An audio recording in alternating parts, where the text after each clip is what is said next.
and some faces from the last couple of events. So either welcome back and welcome to our event. My name is Josh Nelson. I am the outreach coordinator for the Fox Valley Advanced Care Planning Partnership through the AmeriCorps program. So what is Let's Talk Fox Valley? We're a community movement to improve end-of-life and care and encourage advanced care conversations and planning. We are celebrating National Healthcare Decisions Day this week, which is Friday, April 16th, tomorrow, traditionally the day after tax day, but not this year. But so what National Healthcare Decisions Day is, it's a nationwide initiative to encourage people of all ages to share their personal wishes regarding their future medical care, and for healthcare teams and facilities to respect those wishes, whatever they may be. So without further ado, I'd like to introduce our speaker that we have today. She is a CEO, TEDx speaker, VP of Communications and Marketing, a podcaster. She once worked with SNL. She is currently the producer, creative director, and host of the Death by Design podcast, dedicated to helping patients during their end-of-life process while leveraging her extensive experience in hospice care to communicate with clients. She also has a book, Bridging the Gap, Life Lessons from the Dying, where she details of her time in hospice care and the lessons that she has learned. She also, connected to that, has produced the Live Well, Die Well tour, a 45-state tour throughout the country in her RV, selling and promoting this book. And she has raised funds from countless sponsors like the National Hospice and Palliative Care Organization and the International Death Doula Association. For more information, you can go to Death by Design. She is a nationally renowned speaker and author. Without further ado, Kimberly Paul. Kimberly, the floor is yours. Man, that sounds impressive. Let me see if I can share my screen. Thanks. First of all, it's always great working with you and Ellen and the Fox Valley Advanced Care Planning Network. You guys you really have your stuff together. And anytime I see Ellen text me or call me, and now you, Josh, I'm just really thrilled to work with you guys, because you guys are just amazing how you have really wrapped yourself around the communities in Wisconsin to really empower people to start conversations about end of life. And I keep thinking, the more I talk about end of life, the more I really feel like I'm talking about life and how I want to live. So thank you so much for the invitation. It sounds impressive what you said, but I assure you, I'm just a one person trying to make a difference. And I'm here in Denver, Colorado, and unfortunately, it's snowing outside, and I'm from the coast of North Carolina. I should be in shorts, flip-flops, and have a surfboard under my arm, but I am watching it snow right here in Denver. I'm helping my new organization rebuild a Denver hospice office here, and I've got some amazing staff members that I'm working with to really radically change how people live and die in Denver, Colorado. So thanks for the invitation again, and I'm really happy to spend time with you guys. Just to get you started, some of today's presentation, I want to tell you a little bit about my story. I want to talk to you about how do we bridge that gap between families and the medical community.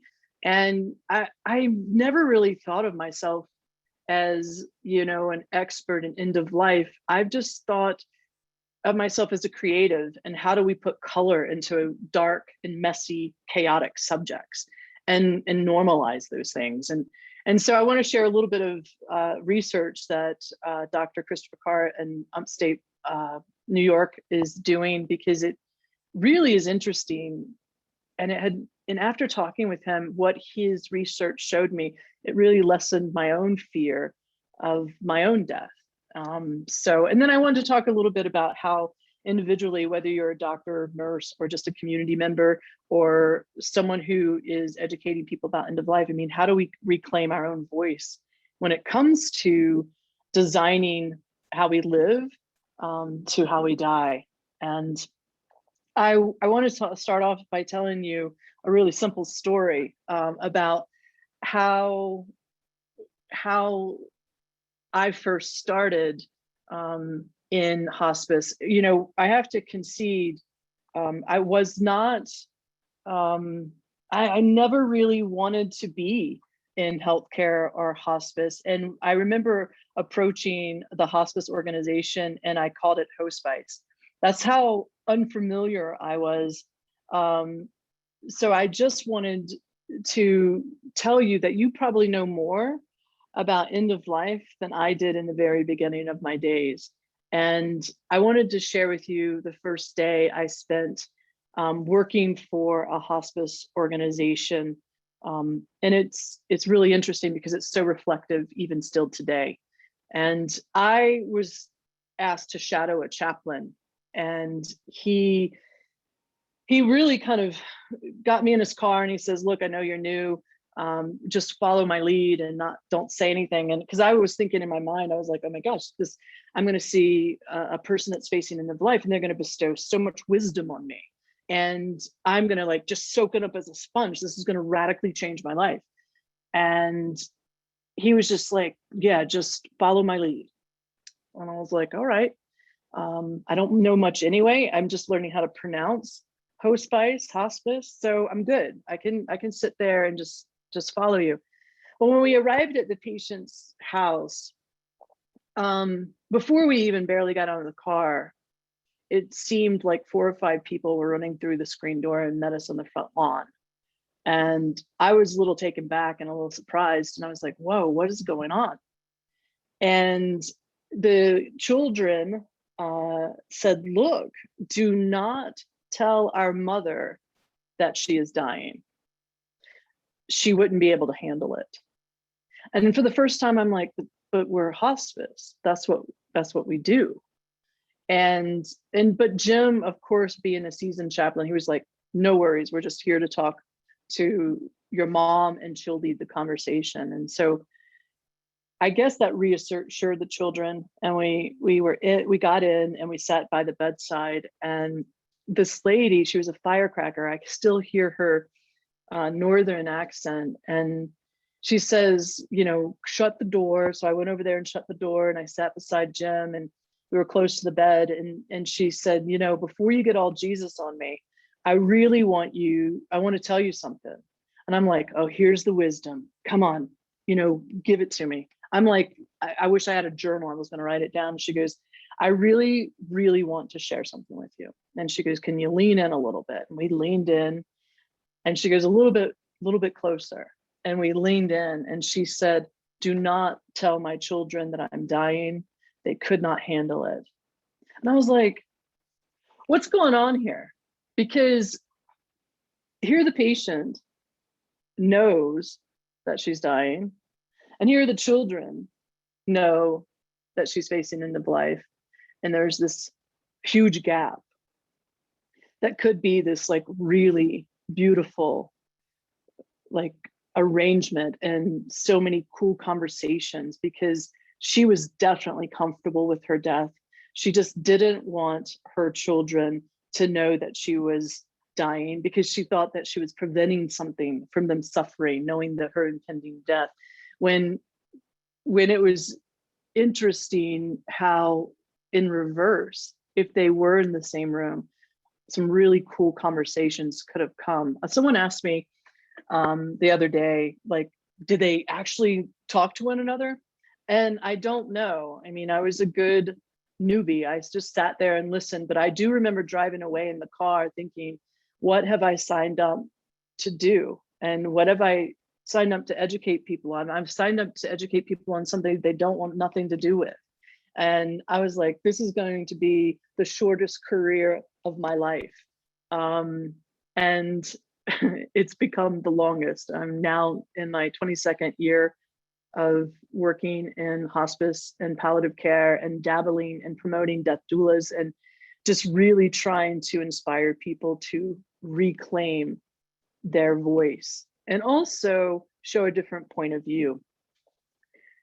So, I did work for Saturday Night Live, and so I always use humor, because I do believe that humor creates space where there is no space, especially in grief, especially in serious situations.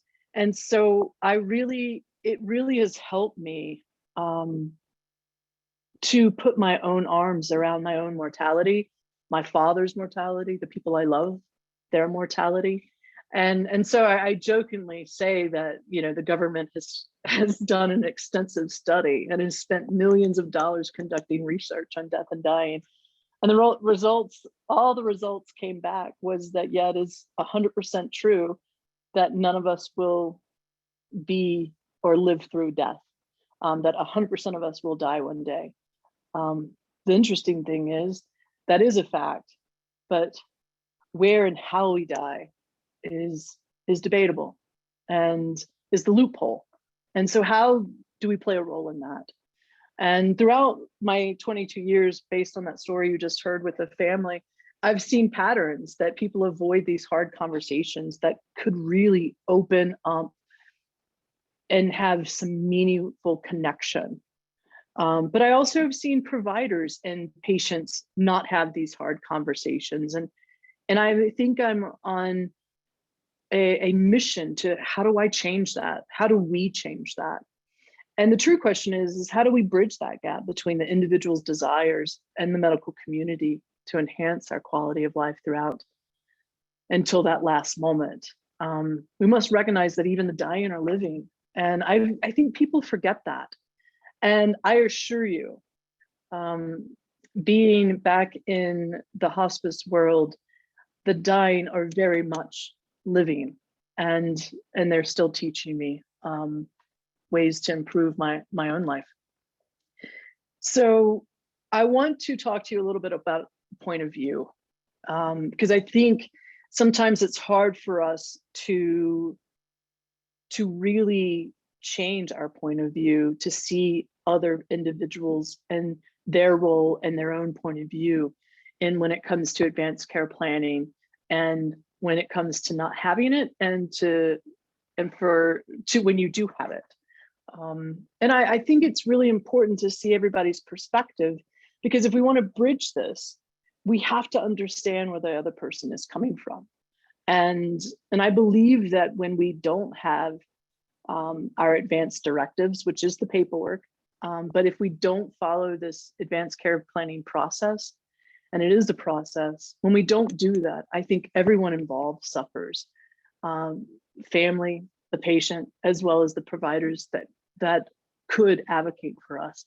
So how do we do that? Because that to me is part of what I'm trying to accomplish right here in Denver, is how do I get the patients and families to understand that they do have a role in their end of life?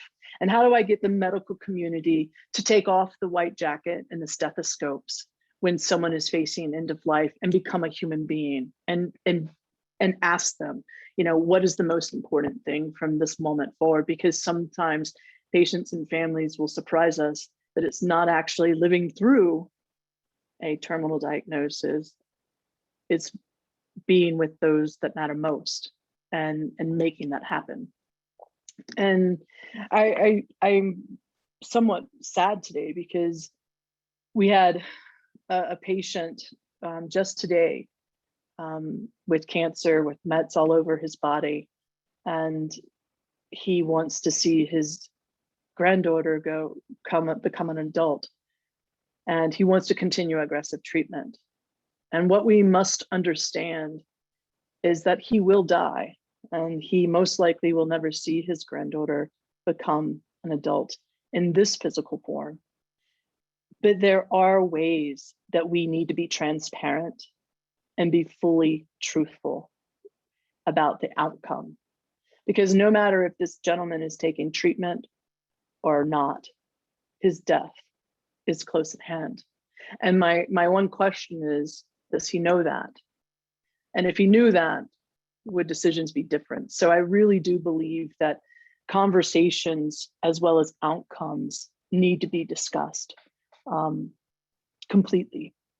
So I want to give you a perspective of a point of view without advanced care planning.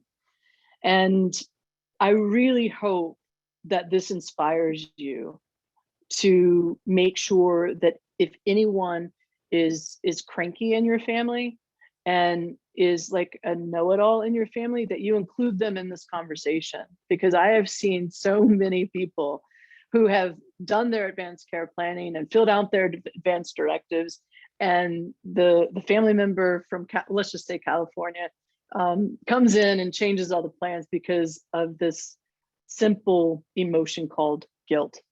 And so let me see if I can, I know we're having a little trouble with the slides, so let's see if I can exit.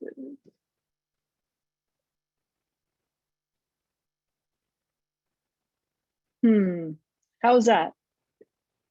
No, still nothing. Did you click on the tab? I don't want to interrupt real quick, but No, you're fine. okay. I'm going to stop sharing and then I'm Yeah, going to if come not- back. Yeah, that's fine. And then, Let's see. hey, Ellen, can you share your slides of mine? Because it's not letting me do it now. Crazy. Told you, my behind the scenes guru. Oh yeah, there you go. Perfect. There we go. Okay. Maybe that will be better. Yeah. Sorry, folks. And go down to, yeah, keep going. I think it's the best one. So I put him in categories, and thanks for bearing with us. Technical difficulties always around Zoom. You got to be quick on your feet for sure. So thanks for bearing with us. I wanted to show you like what patients and families in my experience go through when there's no advanced care planning. And then I wanted to show you the medical community, as well as what I call the blame game. And so when we don't have conversations and paperwork around advanced care planning, I think families have a hard time letting go. I think they're in a state of shock. There's many times that I will walk into a hospital room and with my hospice badge on, and they're like, "Is mom dying?" And I'm thinking, man, mom has been dying for a year. And because of not being told to her, it becomes this case and state of shock where, you know, when you're in shock, you do make emotionally driven decisions, and you want to preserve and save someone you love, even though you might be prolonging suffering. And, you know, when advanced care planning is not that process, when it's not truly complete, you know, you don't know what you don't know. You don't know that certain things will prolong suffering. And so I don't want anyone to know things and look back on someone's life 2020. I want them to be fully aware of what they're walking into. And I have to concede, I have compassion for the medical community too. You know, they're taught to heal, and they do see a lot of providers see death as a failure. And when we do not have conversations with our medical community, they feel not doing anything is often overlooked as an option. They're trained to heal, and they're unaware most of the times of patients' choices. So they can't even stand up and say, "Hey, this is the conversation I had with the patient," and advocate of what the care is going to be. And when that doesn't occur with the family and patient and the medical community, I call it the blame game. And I have heard this multiple times, you know, "Well, the doctor didn't tell me my mom was dying." And I'm like, did you ask him? And it becomes this frantic experience. And the family blames the doctor, and the doctor has assumed the family's not ready to give up. And all three, patient, family, physicians, and anyone else involved, they all suffer. Because I have seen many providers walk out of a room of ICU and turn the corner and drop tears because the family is so unaware what they are asking the provider to do. and it's most likely creating more suffering. And I think providers really struggle with that too. So, but here's a point of view. The next slide is when we do advanced care planning, then something magical and mysterious happens, that it releases burden, because everyone knows what it will be like. And it lessens guilt, because if someone's going to die and they have not had these conversations, it's almost like the family's guessing. And I assure you, the family is not comfortable with guessing and will always question, did I do the right thing? And that's where it's really key to understand that some of these hard conversations are really going to make it easier, and really begin the stages of grieving you as you go. So no decisions. When you do your advanced care planning, there are no decisions for anyone, because the person has already told you what you need to do. So really you have become that person, and you're talking as them and not for them. You're just telling them what they want. And so all decisions have been made prior to this medical event. And please heed my words that do not wait for a medical event to start these conversations. If your children are 40 years old and you're in your 70s, this is almost teetering on too late for me. I think people who are 18 years and older living outside their parents' house, they need advanced care planning. So the medical community, when we have these in-depth conversations, we're able to empower them to represent us as well. And they're aware of end-of-life decisions, and they can kind of look at the patient and the plan of care, whether it's comfort care versus aggressive treatment. And I assure you, the doctor will be relieved when family members are like, have we thought about hospice? And you'll see the physician be like, oh my God, thank God you said something. Because they're human beings. They have just as hard time as talking to someone they've served over the years about they can't do anymore. And no matter what happens, just like the gentleman I talked about earlier, no matter what he chooses, it's not going to change the outcome. But what it will change when advanced care planning has occurred, instead of the blame game, there becomes this human impulse of calm and peace. And what matters most really starts coming to the surface. And it has nothing to do with things that you would think. It's about relationships and connections and moments to express I love you and moments to say goodbye. And I believe that when we clinicians in the medical field say we can do this and we can do that and we can do this, patients and family goes against their own gut feelings that they know they're not getting better and say, yes, I'll do that treatment. And they end up in the ICU, and we're stealing that last developmental stage away from them. Next slide, please. And I want everyone to realize it is so much harder for families to withdraw treatment than for it to ever begin. And so let's think about that. If someone is suffering from COPD and you know that when they're scared that their 911 might be called, and they don't want to go back in that hospital, but when they do, the ER is responsible for getting the patient comfortable, whatever that means. And sometimes when the family finally comes to the hospital following the ambulance and they're already have a ventilator on breathing for them, families struggle with withdrawing that treatment versus if it was never started. And so it's really important that we have those documents ready when the ambulance shows up, and communicate with them, because they too are under law to do what they need to do to get you to a safe and stable position so that we could address the acuity of what's happening within the body. Next slide, please.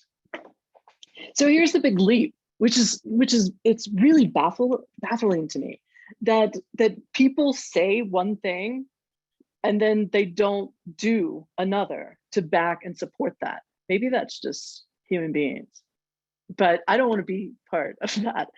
The big gap between people and what they say, because here it is, 60% say, but making sure they don't want to be a burden to their family with tough end of life decisions. But yet, oh my God, so many of us have not had these conversations or even filled out the documents to support that.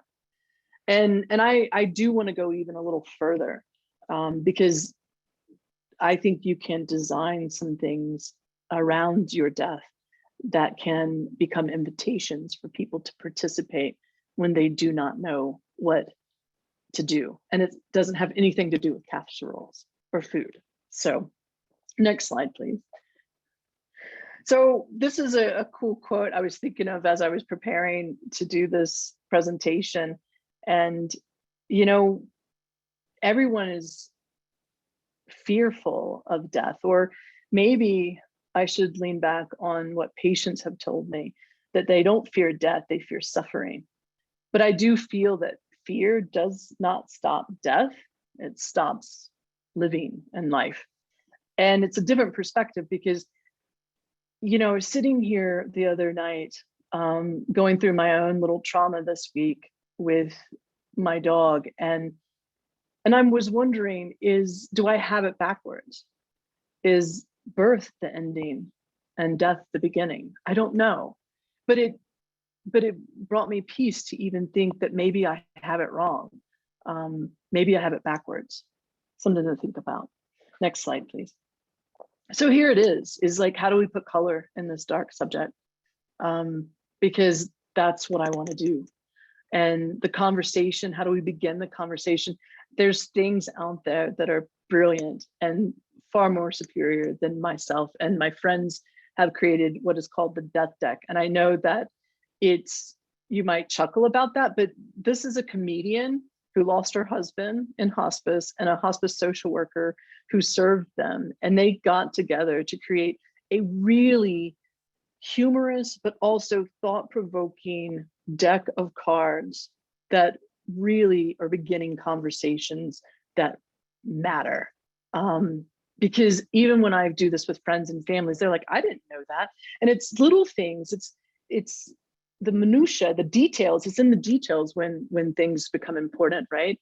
And of course, I'm just a big fan of the Conversation Project. And I call it its sister program, Begin the Conversation. And there's also this workbook out there by AARP called 40/70. If your children are 40 and you're 70, then don't wait any longer. So that's one aspect. And I call this like the trifecta, because a tripod cannot stand on two legs, but it stands equally on all three.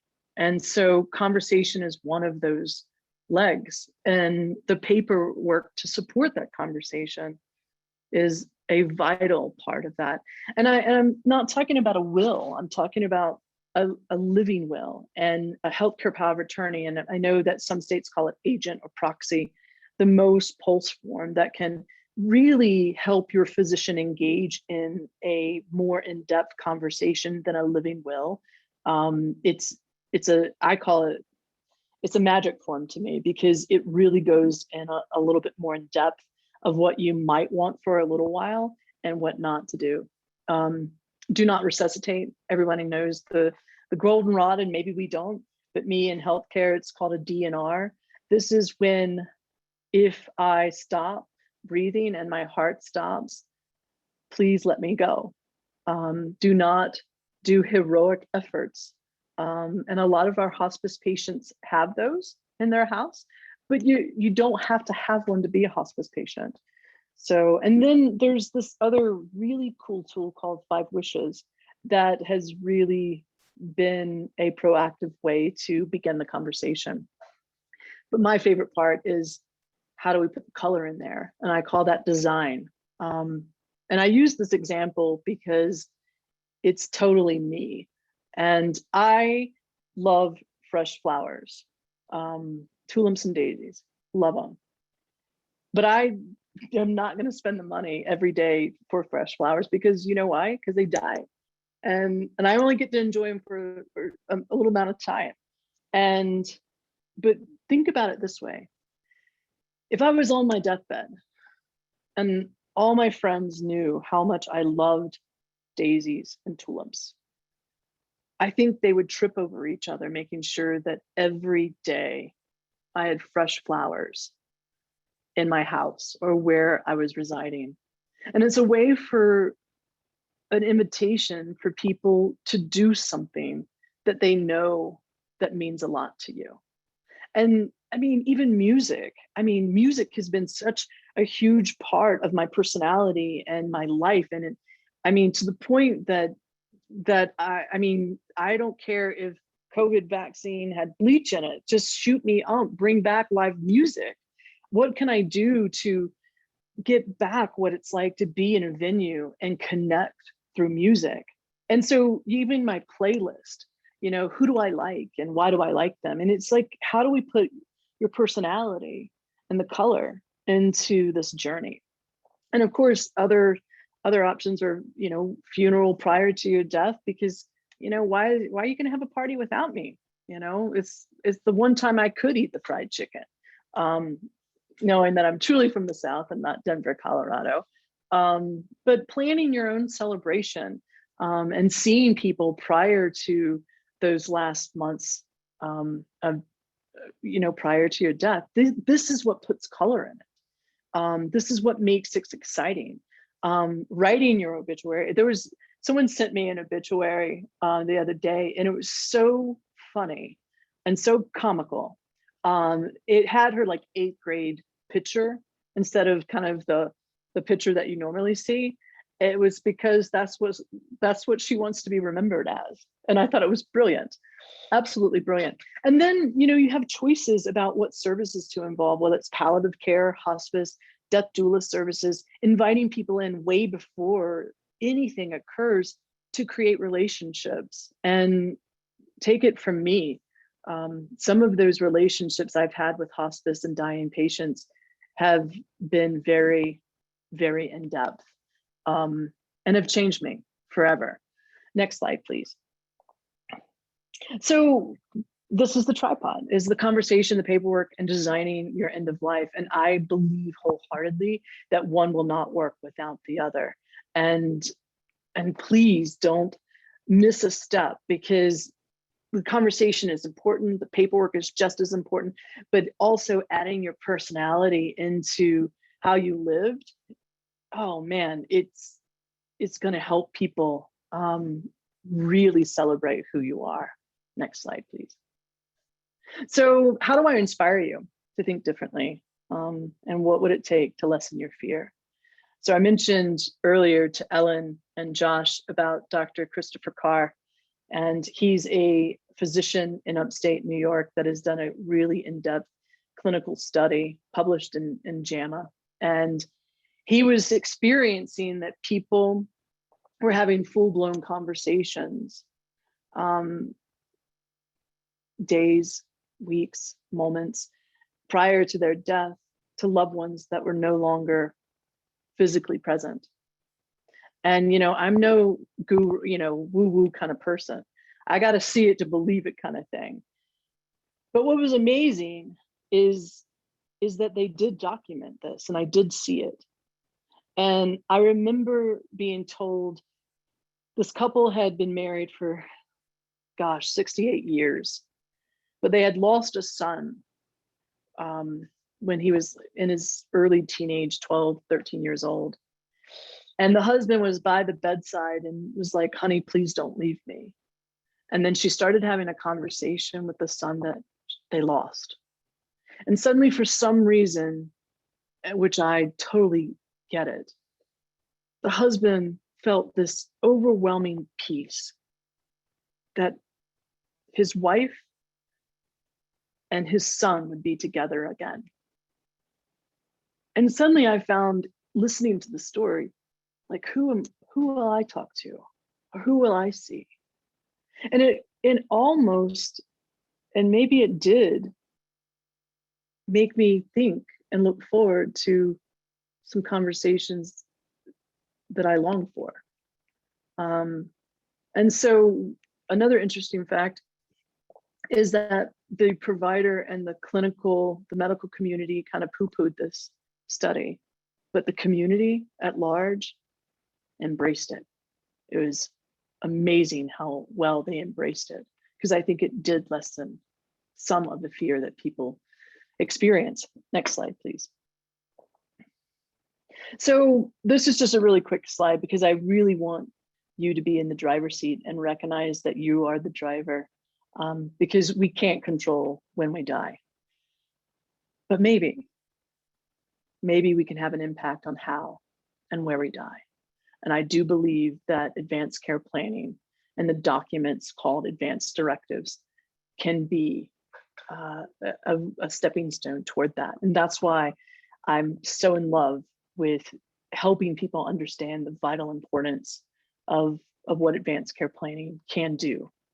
And sometimes you have to show them what it has not done and the trauma it's caused families, because I have seen families be destroyed and they implode. And I don't want that to happen to you and your family. Next slide, please. So how do we reclaim our voice? I think it's a little bit about how do we meet halfway. Some things can't be explained in scientific terms, but only by the human experience. And for us in end of life, we must embrace both in order to care for patients and families at the end of life. And you, patients, soon to be patients, me, soon to be a patient, we must demand this by reclaiming our voice, by doing advanced care planning, filling out the documentations, and putting everything we can into our end of life to bring out our personality so that we can show people that we live well and we definitely plan to die well. Because I do believe that's when people start grieving us and how people start grieving us. But I also know that we have to include the providers that will care for us, which is very key. Next slide, please. So here are some resources that Josh mentioned. I believe in free end-of-life education, and that is why I'm committed to keeping Death by Design podcast, where you can hear a neighbor struggling with serving their husband or caring for their husband, as well as pioneers that are changing how end of life is happening. You can learn about death doulas and from people who have created the movement 20 years ago. This is something that is not new. It's been around. And I believe the baby boomers are the reason we're starting to embrace it. And yes, I have wrote a book, but I have to concede that this book is truly not mine.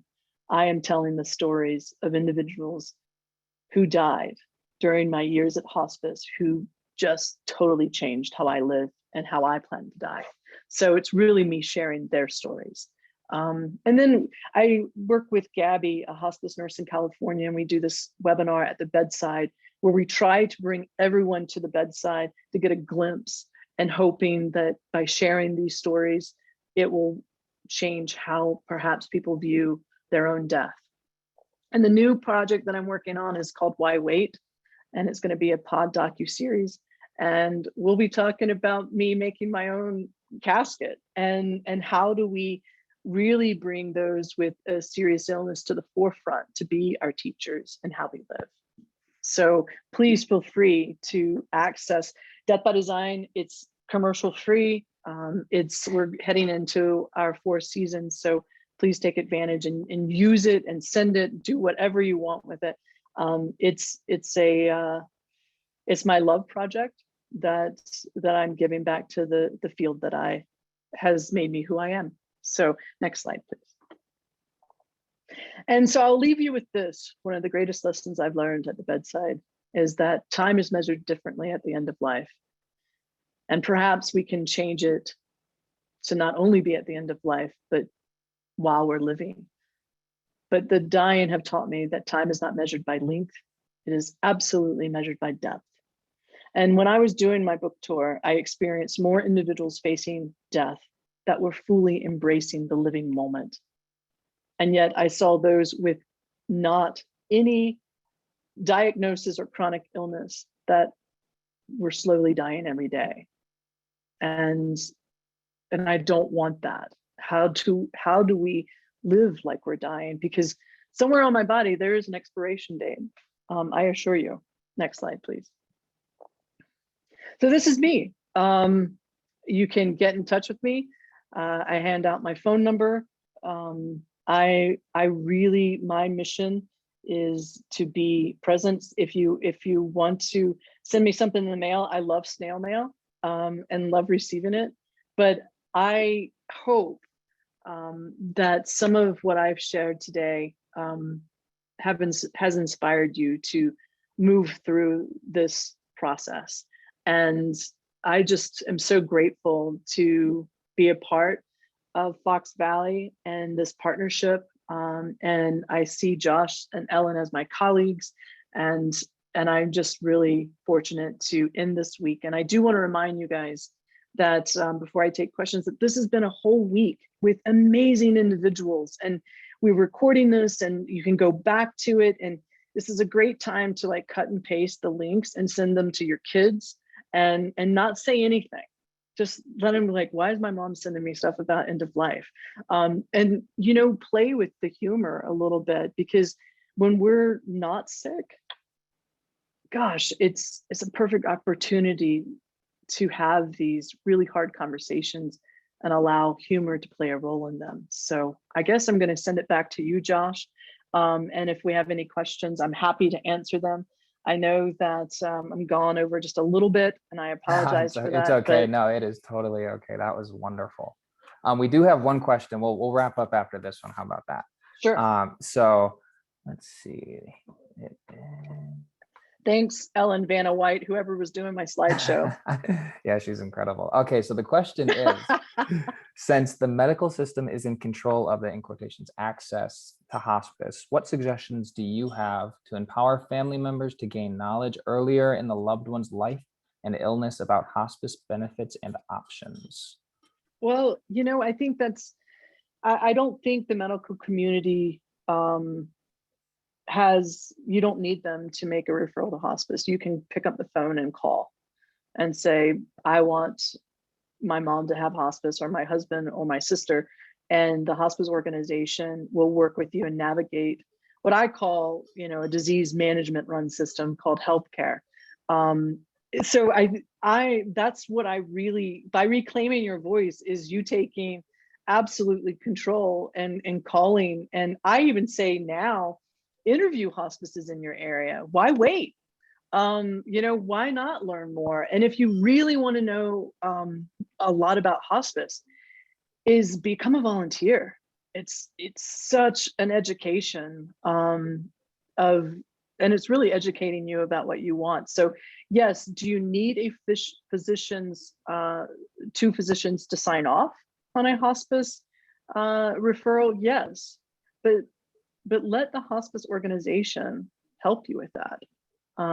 You can call the hospice organization and they can talk to you and guide you through some of these hard questions and help navigate a very tricky system if you're not used to it. So don't let the medical community control the services your family or you have. It looks like we do have one more, if you're okay with that. If you're please. Completely okay, we'll do one more, and then I'll talk to me, everybody. All right, I feel like I'm by myself. She wants to know, could you say more about how you know as a hospice worker when to encourage either a medical provider or family to tell a patient that he or she is dying? Hospice can be a loaded word for some people, or when you're caring for a child. Oh, yes. Children are a lot different. Let me just say that, and that's could be a whole nother talk. And that's really hard for even us who work in the field. There's a great story in my book about a child that taught me a lot about asking the right questions. And the child asked our hospice nurse, "Am I dying?" And the hospice nurse said, "Yes, you are." And that child was like, "Well, okay, that's cool. Does mom and dad know?" kind of thing. And is that childlike version. But I will say, what was the other part of that question, Josh? So could you say more about how you know as a hospice worker when to encourage a medical provider or? Okay, Sure. gotcha. So here's some key things. You've got to have I believe you have a chronic illness. And I used to live in Wilmington, North Carolina, where this 92-year-old lady would run past me jogging faster than I could walk my dog. She is probably not appropriate for hospice. She's 92. She's doing well. She's jogging faster than I can walk. Okay. But here's some signs that are key, in my opinion. A chronic condition, and that can be COPD, heart failure, things that people have been diagnosed with for 10 years. You start falling.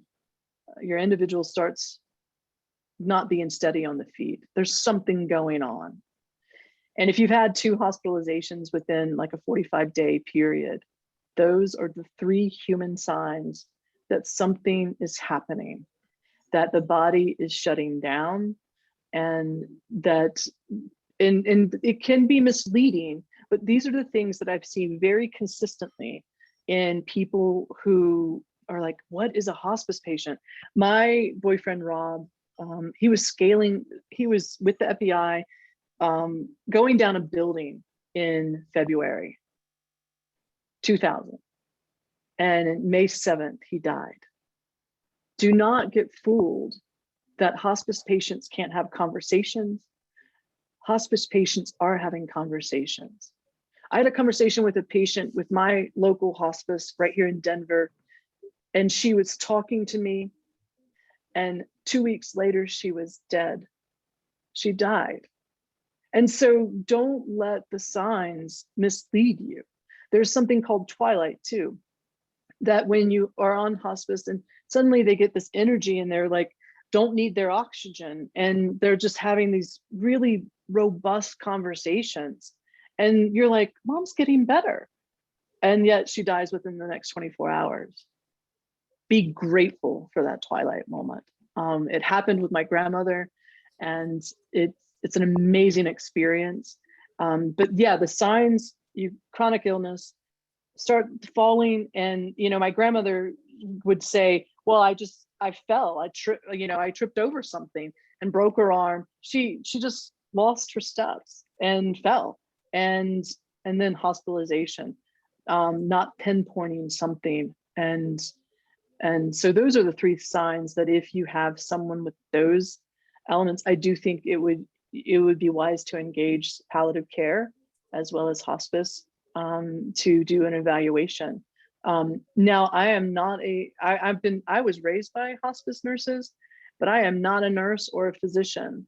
But in my 22 years experience, those 3 elements have never failed me until even with my own family, with my great aunt Doris, and just saying, oh my God, she won't be here for Peter's wedding. And my cousin's like, yes, she will. I'm like, there are signs that you can see. So yeah, those are the 3 things that I would definitely see as flags of concern to prompt if your family member was admitted to a hospital, ask for a palliative care consult. Awesome. Well, I guess we'll wrap it up. Kimberly, I want to thank you so much for taking the time to be with us today. And I just want to pleasure. I want to thank all of our speakers that we've had. So we've had Kimberly today, Kim Kinner of the American Cancer Society, Tim Jessic of Theta Care, and Ben Adams of McCarty Law. It's been a truly wonderful event. I also want to shout out quick our director, Ellen Koski, for helping construct and make this thing happen. Without her, none of this is possible. Thank you, everybody, for showing up. And I want to shout out to you, Josh, and Ellen, and the things that you guys do for your community. And now with Zoom on a national level, yeah. Gosh, your passion is amazing. And, you guys call me anytime. I'm looking forward to coming back to Appleton, but thank you for being the organization you are for your own community. Absolutely. And as Ellen said, this is a community effort. We cannot do this without one another. So if you've missed any of the recordings or any sessions, they're going to be on our YouTube page. They're on our website. For more information on the speakers, events, monthly classes around advanced care planning, and more, you can go to our website at www.feacpp.org or like us on Facebook at Let's Talk Fox Valley. And then again, for the 4th time, I know some of you have been here 4 times, check out the survey, check your email, and you can fill it out. If you fill it out, you can also enter to win a chance at a $50 gift card to Blue Moon Emporium in Appleton. I want to end this again by saying thank you, everybody, for making this possible, and look out for more stuff soon. Everyone have a good night. Yay. Thanks, Ellen, Josh. Thank you so Thank much for you. including me.